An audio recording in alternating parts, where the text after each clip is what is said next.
3월 16일 알기 쉬운 기독교 교리 52번째 시간입니다.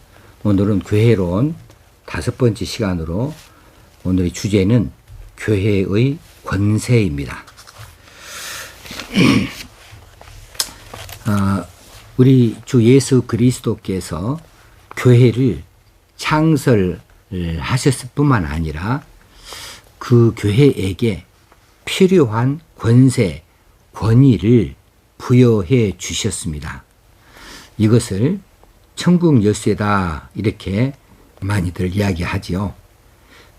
그래서 교회의 영역에서 혹시는 천국의 영역에서 무엇이 금지되고 무엇이 허용이 되어지는지를 결정하는 권세, 이 권세를 교회에 주셨다라고 하는 거죠. 그래서 교회의 권세를 두 가지로 나누어서 말을 많이 합니다. 하나는 영적 권세, 또 하나는 목회적 권세, 이걸 말합니다. 첫 번째 영적 권세는 신령성을 말해주고 있어요. 자, 이걸 영적 권세라고 말하는 이유는 하나님의 영으로 말미암아 이 권세가 주어졌고 또 예수 그리스도의 이름과 성령의 권능에 의해서 행사되기 때문이지요. 또 이 권세가 성도들 영적으로 예수 그리스도와 관련이 되어져 있는 이 성도들에게만 관계를 가지기 때문에 영적 권세다 이렇게 말합니다. 교회의 권세가 세상 사람들에게는 어떤 영향도 미칠 수가 없는 거죠. 그리고 이 권세는 도덕적, 영적 방법으로만 실시되기 때문에 영적 권세다 이렇게 말할 수 있겠습니다. 그런 의미에서 이 영적 권세, 이 교회의 권세는 결코 폭력을 용납하지 않습니다. 절대로 폭력을 사용하지 않는다는 거지요. 가끔씩 어디 회에 그 목사들 이렇게 회에 갔더니 폭력이 있었다, 무엇이 있었다, 그런 이야기들도 더 들려나기도 하고, 어떤 종교 집단에 갔으면 몽둥이가 또 돌아다니고 깡패가 동원되고, 이런 것들은 결코 바람직한 일이 아닙니다. 이것들은 정말 혹시 있었다면 회개할 일이고, 이런 일은 결코 있어서는 안 되는 일들이에요. 교회의 영적 권세는 하나님을 통하 예수 그리스도를 통하여서 왔어요. 아주 신령한 거예요. 그리고 이것은 예수 그리스도의 이름으로 하는 것입니다. 그렇기 때문에 권세가 있는 거죠. 또 성령의 능력에 의해서만 행사되기 때문에 이런 세상사에 관련되어져서 폭력이 결코 있을 수가 없는 거지요. 자, 교회 권세의 두 번째는 목회적 권세가 있습니다. 이건 어디까지나 목회 사역을 할 때에 갖게 되어지는 권세이지요. 이 권세 또한 예수 그리스도에게서 온 것입니다. 따라서 교회 위에 가지신 그분의 주권에 종속이 되어집니다. 그분의 주권 밑에 있다 그 말이에요. 이 권세는 그러므로 반드시 하나님의 말씀과 일치되어야만 하는 것이고, 반드시 성령의 인도하심을 따라서 목회적 권세가 용납할 수 있다, 그렇게 행사되어야 된다라고 말할 수 있겠습니다. 자, 목사님들이, 목회자들이 왜 그 설교가 권위 있는가? 그 말씀 때문에, 하나님 말씀 때문에 권위가 있는 거죠. 그 목사님이 사람 됨됨이 때문에 권위가 있는 것이 아니고, 하나님 말씀을 전하기 때문에 하나님 말씀에 대한 권위가 이제 그분에게 씌워져 있기 까닭에 목사님 권위, 설교의 권위가 있고 말씀의 권위가 있고 그렇죠. 인간으로서는 혹시 본받을 바가 있어서 존경을 받을 수 있을지 몰라도 권위를 주는 일은 순전히 하나님께서 위임해 주신 이 목회 사역이기 때문에 그 권위를 인정받을 수 있는 것이죠. 자, 교회에 몇 가지 권세가 있습니다. 세 가지 정도 권세를 볼 수가 있겠는데, 첫째는 교리권, 혹시는 교훈권이라고 하는 것이고, 또 한 가지는 치리권, 다스리는 권세죠. 또 세 번째는 사역권, 봉사하는 권세를 말합니다. 이제 교회 권세 성질하고 조금 비슷한 내용이 있지만 그 적용 면에서는 조금 달라요. 좀 들어보시면은 다르게 표현되어질 것입니다. 자, 교회에 세 가지 권세가 있다. 이전에도 살펴봤지만 교회 삼중직을 이야기했습니다. 예수 그리스도의 삼중직, 자, 예수 그리스도 선지자직, 예수 그리스도는 왕직, 예수 그리스도의 제사장직, 이 세 가지 직분을 한꺼번에 가지셨다, 겸임했다 이렇게 말할 수 있으니까 그래서 삼중직이다 이렇게 말하고, 그런 의미에서 이제 예수 그리스도의 이 복음을 전파하고 가르치고 설교하는 이 일에 있어서 교회에 세 가지의 권세를 주실 때에도 똑같이 선지자, 왕, 제사장의 세 가지 직임과 관련을 지어가지고 교회에서 그 권세를 말하고 있는 거죠. 그래서 가르치는 권세다. 그것은 선지자적인 이런 권세를 말하고 있습니다. 자, 가르치는 권세는 교리권, 혹시는 교훈권 말합니다.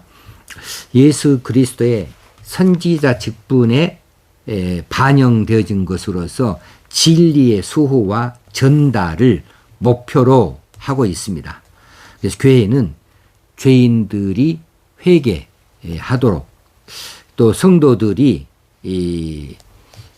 하나님 말씀대로 살아가도록 하기 위하여서 하나님 말씀이 전파되어져야 되고, 그것을 해석을 해서 가르칠 의무를 가지고 있습니다. 또 신앙 고백과 신조를 작성해서 교회가 믿는 바를 정확하게 세상 사람들에게 알릴 의무도 있는 거죠. 그런 의미에서 신학 연구를 통하여서, 신학교를 통하여서 진리를 한층 더 발전해 나아가도록 하는 것이 옳은 일이다 싶습니다. 자, 목사에게 교리권이 있다. 교리는 기독교 교리에 대해서 가르치는 것이고, 교훈권이 있다. 그러면 성도들의 삶에 대하여서 이렇게 살아가는 것이 바른 그리스도인 삶이다. 교훈해 주는 것, 이거 다 가르치는 것이에요. 목사에게 이처럼 가르치게 하는 이런 권세를 주었는데, 이것이 교회에 주신 권세 중에 하나 있지요. 그래서 진리 말씀, 구원의 말씀을 전파하고 선포하고, 또 그것을 수호하는 권세를 말하고, 또 후진들에게, 우리 2세들에게 구원의 도리를 잘 전달하는, 전승되게 하는 것도 교회의 책임이라 할 수 있겠습니다. 목사는 설교와 함께 가르쳐야 될 의무를 가지고 있어요. 이런 의미에서 교회의 교리권, 교훈권을 가지고 있기 때문에 설교도 해야 되고 가르치기도 해야 되는 것이지요. 또 성경을 해석할 의무도 가지고 있는 것이고, 그런 의미에서 신조, 혹시는 신앙 고백을 작성해서 교회가 믿는 바를 잘 세상에 전파할 수 있도록 하는 일도 교회에 있습니다. 두 번째는 치리권이다. 치리권은 다스리는 권세지요. 이것은 왕직이죠. 왕. 이 왕직으로서 치리권을 교회가 가지고 있습니다. 다스리는 권세. 이 다스리는 권세는 예수 그리스도의 왕권이 교회에 반영되어져서 입법권과 사법권을 포함하고 있습니다. 그래서 이제 이 치리권에는 크게 두 가지의 방식이 있습니다. 질서 유지권이 있고요. 순결 유지권이 있습니다.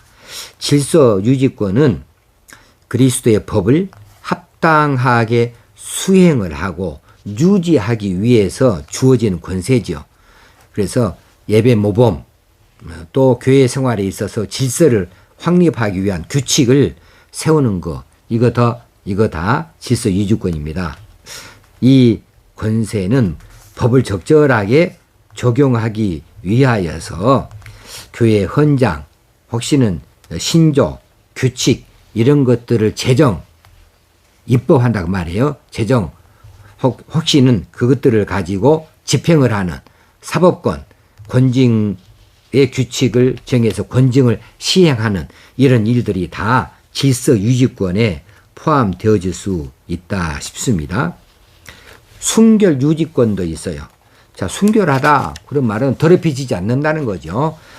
기독교 진리가 더럽히지 아니하도록 순결 유지하는 이런 권세가 교회에 있습니다.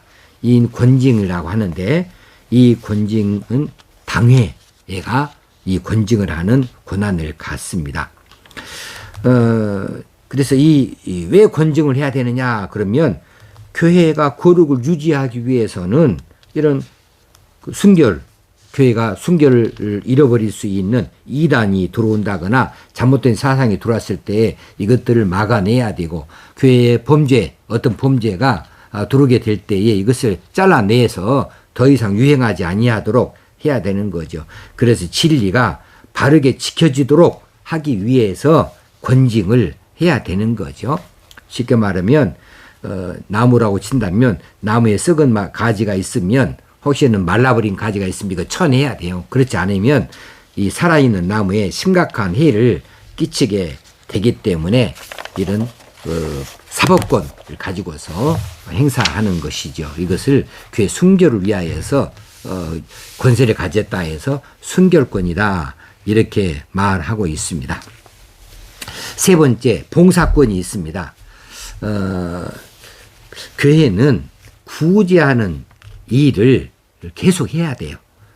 왜냐하면 하나님 나라는 영적인 면만이 아니라 물질적인 면에서도 포함되어져 있기 까닭에 그렇습니다. 우리가 사랑 말로만 하는 것이 아니고 정말 힘들고 어려운 우리 형제들을 실제적으로 물질적으로 돕고 또 정상적인 생활이 되어지도록 이렇게 재분배 형식으로 끌어가는 것이 필요하죠. 아까 노회에다가 지교회에서 상해금을 내가지고 더 어려운 교회들을 위하여서 사용하도록 한다라고 하는 이야기했는데, 지교회 안에서도 이런 구제하는 봉사가 필요한 것이지요.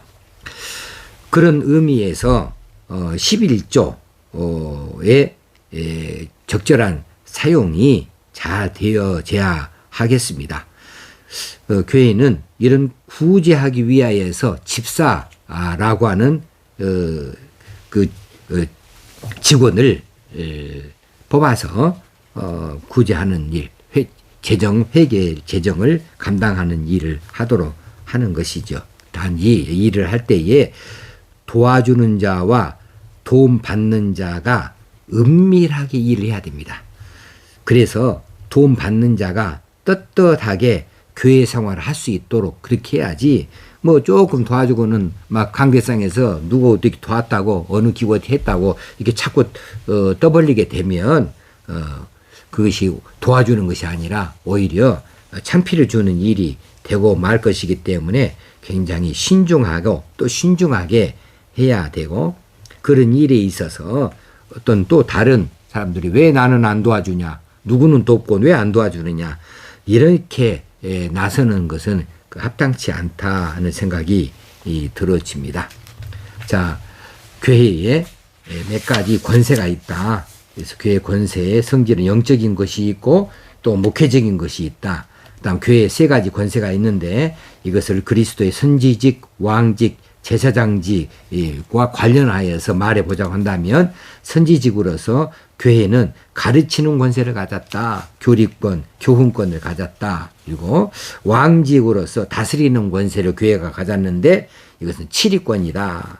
그래서 어떤 법을 정하기도 하고 또 그 법을 집행하기도 해서 치리하기도 한다 라고 하는 것을 말했는데 여기 질서 유지권이 있고 또 순결 유지권이 있다.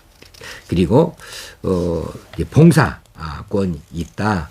그리고 사역권이라고 말해요. 봉사의 권리가 있다. 이것은 이제 병자를 위문하거나 또 신방하거나 또 권면하는 일, 또 일반적인 구제 행위, 또 선회를 하는 일들을 통해서 이 교회에 봉사의 권세가 있다라고 하는 것을 아시고 교회에서 더 잘 섬겨갈 수 있는 여러분이 되어질 수 있기를 주의 이름으로 축원합니다. 오늘 하루도 하나님께 영광을 돌려드리는 그리스도인으로 합당하게 잘 살아가십시다. 감사합니다.